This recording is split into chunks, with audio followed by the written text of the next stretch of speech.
This is the Bernice C. She is a Canadian fishing boat. She's about 60 feet long. She is seen here docked in Canada. This is the Ghost Ship.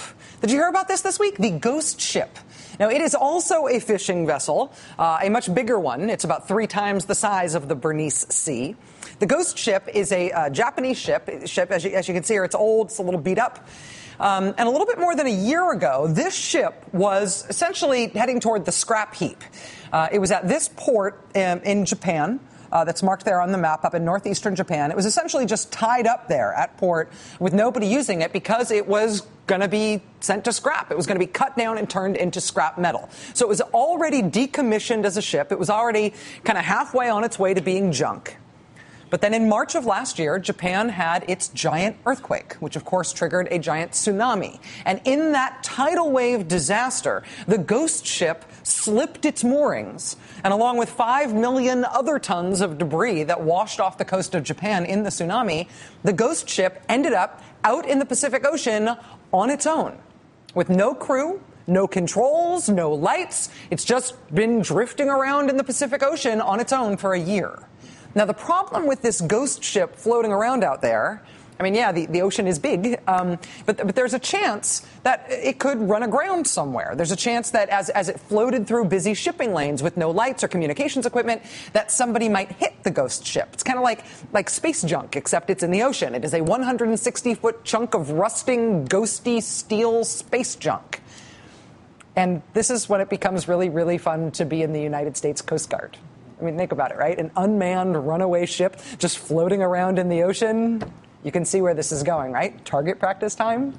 But actually, this is where the Bernice C comes back into the story. As the Coast Guard was preparing to sink the Ghost Ship, this little Canadian fishing boat, the Bernice C, asserted salvage rights to the Ghost Ship. I didn't know that was a thing, but apparently that's a thing. And so this Canadian fishing boat essentially claimed first dibs. They said, okay, if nobody owns that ship, if nobody claims it, if nobody wants it, we'll take it. So the Bernice C, this 60-foot boat, approaches the Ghost Ship, which has been floating around in the Pacific on its own with no crew for a year. And they look to see if they can hook up their tiny little boat, right, a boat the third the size of the Ghost Ship. They see if they can hook up their small fishing boat to this giant dead ship so they can tow it away to do whatever it is they've decided they want to do with it. But it turns out the Bernice C is the little engine that can't. The Ghost Ship is too big, and they cannot drag it off. So after trying for a very long time, the Bernice C eventually gives up. The Coast Guard gleefully rubs its hands together, everybody gets clear of the scene, and boom. The Coast Guard cutter Anacapa starts hitting the Ghost Ship with cannon fire. They start shooting 25-millimeter rounds at the Ghost Ship, which I think means it was sort of like this.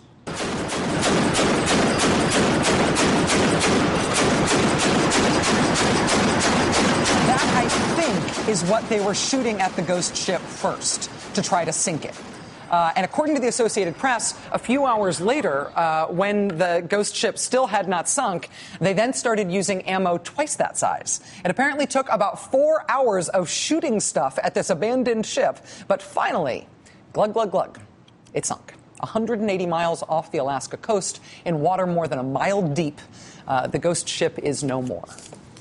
It's kind of amazing to think about that ship banging around the Pacific Ocean on its own for more than a year with no crew, no communications, no lights, and without having already caused some sort of problem. It is also amazing to realize that it has been more than a year since the Japanese tsunami and the nuclear disaster at Fukushima.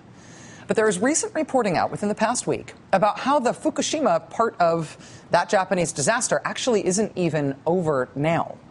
Remember what happened at Fukushima, right? These nuclear reactors were hit by both the earthquake and the tsunami. It knocked their cooling systems offline.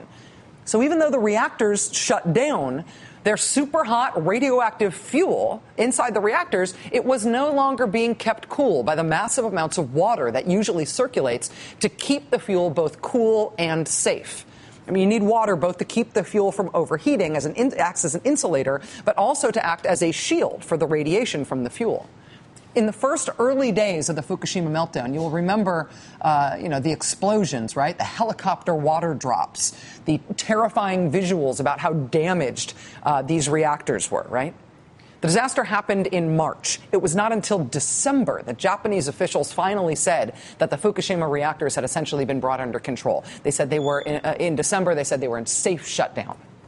Turns out they are still not safe.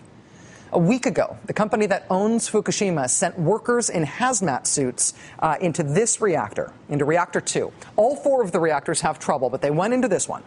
Workers in hazmat suits. They had an endoscope, like when you get an endoscopy and they put a camera through your whatever. Same idea. They had an endoscope, and they had a thermometer, a dosimeter, which was the way they were going to measure how much radiation there was in there, and a water gauge. Now, remember, the water is key. You want the fuel to be covered with water so that the fuel can be kept cool, and also to shield its radiation. When these workers went into that reactor, they were expecting the level of water in there to be at about 33 feet. What they found was that it was at 2 feet. That's very, very bad. And that is both a symptom that something is very wrong, that either, I guess it is hot enough to be evaporating all that water out of there, or the water is leaking. It is a symptom of something going wrong there. It is also a cause of yet more going wrong there, because with that small amount of water there, with that little water in there, there's nothing shielding the radiation that's coming out of that fuel. The dosimeter that they sent into reactor number 2 found that the radiation in there was a level of 72 sieverts. I know that doesn't really sound like anything, but suffice to say that is enough to kill a person in a matter of minutes. It's also a high enough level of radiation that most electronic equipment cannot function in that environment. So think about this. How do you fix this problem? How do you repair what's wrong in reactor 2? It's not going to fix itself.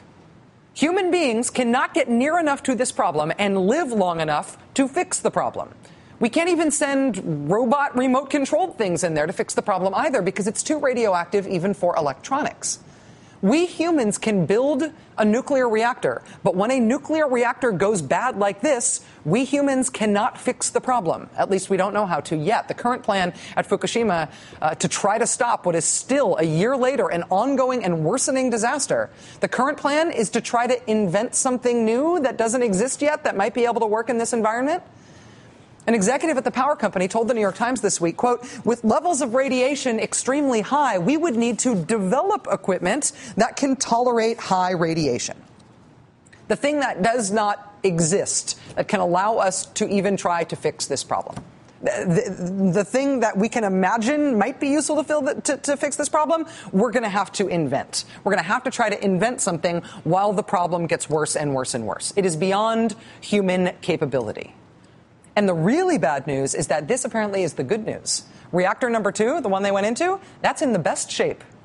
They can't even figure out how to determine what's going on in reactors 1 and 3 because the radiation levels there are reportedly even higher. Thank God for problems that can be fixed with 25-millimeter cannon fire. If there's one kind of problem that we have no problem fixing, it's a problem whose solution is large-bore ammunition. A nuclear disaster, nuclear waste, this is a problem we have figured out how to create as humans, but it is not a problem we have figured out how to solve. Since the earthquake and the tsunami and the Fukushima disaster started in Japan, Japan has shut down its entire nuclear power industry. They have 54 nuclear reactors in Japan. Only 1 is operating. The Japanese government today released its plan for starting up its reactors again. In this little part of Japan here that's marked on the map, Shiga Prefecture, the governor of that part of Japan is saying, I don't care what the government says federally. She's saying not in Shiga. She does not want any of the cluster of nuclear power plants in her jurisdiction to be restarted there. Her reasoning is that Shiga is the home of a lake that supplies the fresh drinking water for more than 1/10 of the whole country of Japan. So they don't want to risk it. Look at Fukushima. Nuclear problems are problems that we do not know how to fix. In 2004, a Texas billionaire applied for a license to dump nuclear waste in West Texas. The Texas Water Development Board maps of where this guy wanted that nuclear waste dump to be showed that his proposed nuclear waste dump sat on top of the Ogallala Aquifer. The Ogallala Aquifer is really important. Look how big it is. The Ogallala Aquifer covers that whole huge, giant part of the country. It spans 8 different states. and it is relatively shallow, and it happens to provide roughly a third of all of the water that's used to irrigate land in the United States of America. Want to put a nuclear waste dump on that? That Texas billionaire who wanted the nuclear waste dump had given more than $1 million in campaign donations to Texas Governor Rick Perry. Texas Governor Rick Perry appointed 5 of the 6 people on the Texas Water Development Board. And once that billionaire's nuclear waste dump license came up for review, the Texas Water Board took a look at those maps, decided to take another look at their maps. And wouldn't you know it, hey, the aquifer moved. It moved away from the dump. It's not where we thought it was at all. How convenient for the billionaire campaign donor and his for-profit nuclear waste dump. Salon.com and Bloomberg News both have reports out today about how that Texas billionaire, the nuclear waste dump guy, is now the single largest anti-Barack Obama funder in this entire election cycle. And this is the year of the zillionaire, right? I mean, Rick Santorum has his zillionaire. Newt Gingrich has his zillionaire. Mitt Romney is kind of his own zillionaire, and he has all the other zillionaires locked up, too. But the person who has given more money than anybody else to try to end the Obama presidency is the nuclear waste dump guy from Texas. This election season alone, he has donated more than $18 million to anti-Obama and now mostly pro-Mitt Romney efforts. If you think that his campaign donations and that nuclear waste dump made beautiful music together in West Texas, now that he's going national, what do you think he wants for the whole country? Joining us now is Salon.com's Mariah Blake. She's the author of today's Salon.com article about Harold Simmons, the Texas nuclear billionaire. Ms. Blake, thank you very much for being with us tonight. I appreciate your time. Thank you very much for having me. That was quite an introduction. Did I get anything wrong in terms of what you understand about Mr. Simmons and his history in Texas? No, you pretty much hit the nail on the head. Okay. Can you summarize for us what you learned about the way Harold Simmons has used money, has used campaign donations to influence politics in the state of Texas? What his aims have been and how he's done it? Well, essentially, he's given huge sums of money and poured more than $2 million into lobbying. And the result has been that he has managed to push this waste dump through. He's cleared all kinds of hurdles. And in almost every instance, the body that has been making the decision had either received, many of the representatives had received money directly from him, or they were appointed by people who had received huge sums of money from him. Mr. Simmons has indicated, he doesn't do a lot of interviews or anything, but when he has talked about his politics, he has indicated vehement dislike of President Obama. He's called him something like the most dangerous man in America or something. That is correct. Is it clear to you from your reporting what he would want from a Republican administration in terms of policy? Is there any way to extrapolate from what he's expected for his campaign donations in Texas to what he might want at the federal level? Well, it's very clear. His top priority up until this point has been pushing through this nuclear dump. The dump is about to open. It'll be accepting its first waste in about 2 weeks. And now he's really turning his attention to expanding the quantity of waste that he can bring into this dump. So there's a lot of decisions that are about to be made on the federal level that will determine just how many billions of dollars he's able to make by operating this dump. And they span the gamut. Some involve expanding the kinds of waste that a low-level site, a low-level radioactive repository like this can accept, and some involve lobbying for contracts. There's a very large waste disposal contract on the table at the Department of Energy right now. So essentially there are many things in the pipeline that could mean billions of dollars to this man. During the campaign season, I mentioned in the intro, this has been sort of the year of the zillionaire, and we've learned a lot about Republican zillionaires like Foster Friess and Sheldon Adelson. What sort of money, what sort of level of money is Harold Simmons spending compared to those guys who are now more well-known than he is?